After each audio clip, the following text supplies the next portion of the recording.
Made in Hollywood.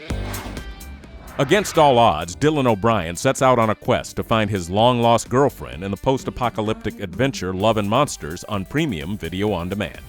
Hi, I'm Dylan O'Brien. You're watching Made in Hollywood, and here's a scene from Love and Monsters. Don't move. Let me see it. Don't move, Amy. Let me see it. Okay. Ready? Mm-hmm. I love it. That's super sweet, because it's terrible.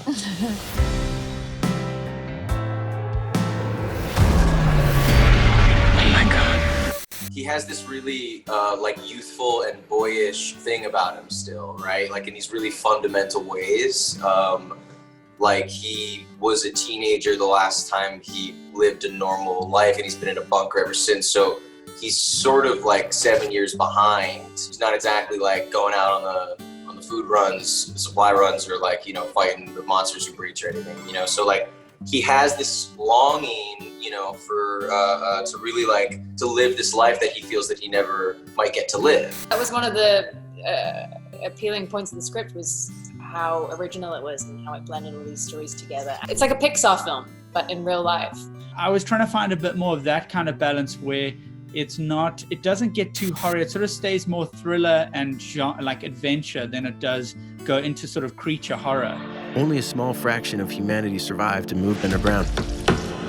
I've been scanning for Amy the entire time. You read a script about a boy and a dog, you know, trudging through the monster apocalypse to find a girl, and like that's totally like a cartoon in a way. So it was cool. It was like a cool challenge to do that movie. How far away is Amy's colony? 85 miles. It's an impossible journey. Everything will try to kill you. Don't fight, just run and hide. Okay. The thing with the monsters is how they were like genetically mutated from these like chemicals that were like rained down from Earth. Like funny enough, because of like us trying to destroy an asteroid with our own, we did it to ourselves. I always thought it was like a funny take on the apocalypse. They're based on real creatures and cold-blooded creatures, so reptiles, amphibians. A lot of them are sort of insect-like. You really got me going. You got me so I don't know what I'm doing. You all alone?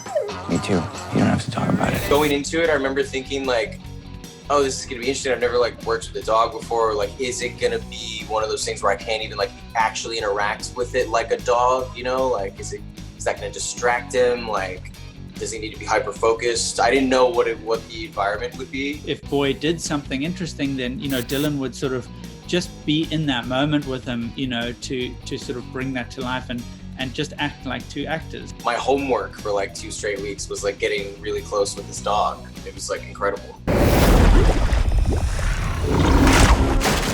Look out!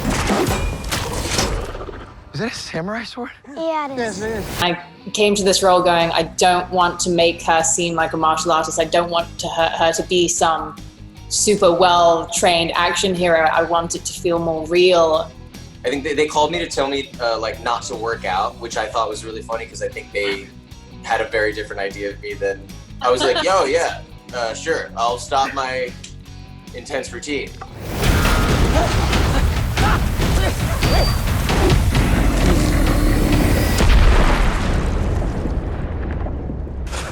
Oh, that was awesome. Oh, I feel like Tom Cruise.